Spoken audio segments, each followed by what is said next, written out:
सोने की पेंसिल देने वाला जादुई पेड़। एक गांव में एक लक्ष्मी नाम की लड़की रहती थी। लक्ष्मी के मम्मी पापा बहुत गरीब थे, तो वहीं उसके चाचा चाची बहुत अमीर थे। उनका एक बेटा किशोर था। किशोर बड़े स्कूल में पढ़ता था और लक्ष्मी पढ़ने में बहुत तेज थी, जिससे वो भी स्कॉलरशिप से उसी के स्कूल में पढ़ती थी। किशोर अपने पापा के साथ कार में स्कूल जाता था, तो वहीं लक्ष्मी अपने पापा के साथ साइकिल पर जाती थी। पापा, लक्ष्मी के पास किताबें खरीदने के पैसे तो है नहीं, तो फिर ये मेरे स्कूल में कैसे पढ़ रही है? बेटा, उसे स्कॉलरशिप मिला है। क्या फायदा उसका? किताब के साथ पेंसिल भी क्लास में सबसे मांगती रहती है। लक्ष्मी के मम्मी पापा के पास इतने पैसे भी नहीं थे कि वो पेंसिल खरीद सकें, जिसकी वजह से वो सबसे मांग के पढ़ लेती थी। पर लक्ष्मी को बड़े होकर आईएएस ऑफिसर बनना था, जिसके लिए वो दिन रात पढ़ती थी। बेटा, अब सो जा, घर का काम भी तुझे ही करना पड़ता है। इसके बाद इतनी देर रात तक जागेगी तो तबीयत खराब हो जाएगी। बस पापा, जा ही रही हूँ सोने। ऐसा कहकर वो लालटेन में पढ़ने लगती है और उसकी पेंसिल खत्म हो जाती है। कल स्कूल में किसी से मांग कर लिख लूंगी, अभी याद कर लेती हूँ। ऐसा कहकर वो याद करने लगती है और फिर कल सुबह होकर वो स्कूल में जाती है, तो कृति नाम की लड़की से पेंसिल मांगती है। तुम्हारे पास खुद का क्या है, बताना जरा। बुक्स भी तुम हमसे ही मांगती हो और रोज मुंह उठाकर पेंसिल मांगने आ जाती हो, भिखारिन कहीं की। क्लास के सारे बच्चे हंसने लगते हैं। तुम्हें नहीं देना तो मना कर दो, सुना क्यों रही हो?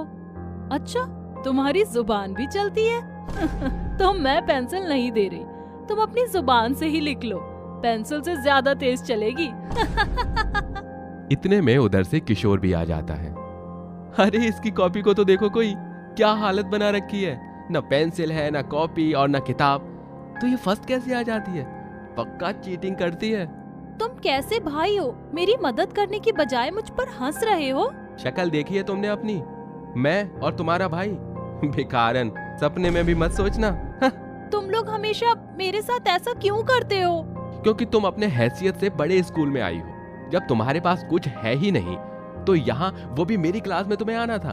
पहले अपने आप को देखो और बाकी को। तुम्हें तो वही भिखारियों वाले स्कूल में जाना चाहिए था। कम बोलो और बकवास मत करो, समझे? ज्यादा नहीं बोल रही भिखारन, अभी बताता हूँ तुझे। ऐसा कहकर वो उसकी फटी हुई कॉपी को और फाड़ देता है।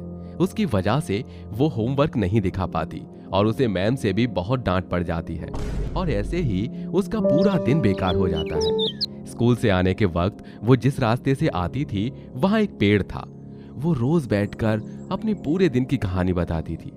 वैसे ही वो रोज की तरह वहां जाकर बैठती है और रोते हुए सब बताती है। वो रो रही होती है तो उसके सिर पर सोने की एक पेंसिल गिरती है।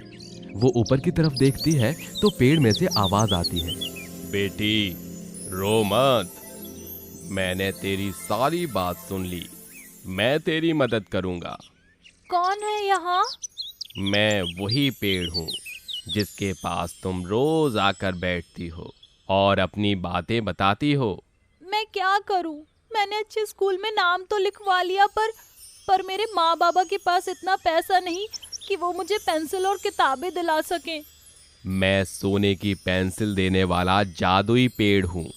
मैं तुम्हें सोने की पेंसिल दूंगा और नॉर्मल पेंसिल भी दूंगा। तुम उससे अपनी मुश्किलों को दूर कर लेना। मुझे नहीं पता मैं तुम्हारा शुक्रिया कैसे करूं। तुमने मेरी सबसे बड़ी परेशानी दूर कर दी। मुझे ढेर सारी जादुई पेंसिल दे दो, जिससे मैं अपने माँ बाबा की परेशानी भी दूर कर सकूं और अपने लिए कॉपी, किताब और स्कूल ड्रेस खरीद सकूं।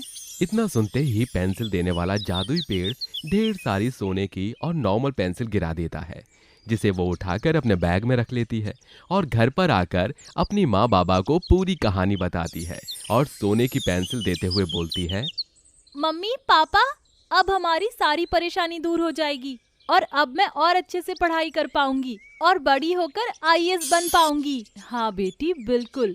भगवान का लाख लाख शुक्र है, हमारी मदद करने के लिए सब भगवान ने ही किया है। सोने की पेंसिल बेचकर जो पैसे मिलते हैं, उससे लक्ष्मी पहले अपने लिए किताब कॉपी खरीदती है और नॉर्मल पेंसिल को अपनी पढ़ाई के लिए इस्तेमाल करती है। और जैसे जैसे उसे जरूरत पड़ती, वैसे वैसे वो उस पेड़ से स्कूल से आते वक्त पेंसिल मांग लेती थी और उस पेंसिल को बेचकर जो पैसे मिलते उससे उसके बाबा ने अपना व्यापार खोल लिया, खुद की बड़ी गाड़ी ले ली और बड़ा सा घर भी बनवा लिया। इतना ही नहीं, उस जादुई पेड़ की सोने की पेंसिल की मदद से उसने अच्छे कॉलेज में एडमिशन करवा लिया और खूब मेहनत करके आईएएस ऑफिसर बन जाती है और फिर अपने जैसे कई होनहार बच्चों की भी मदद करती है।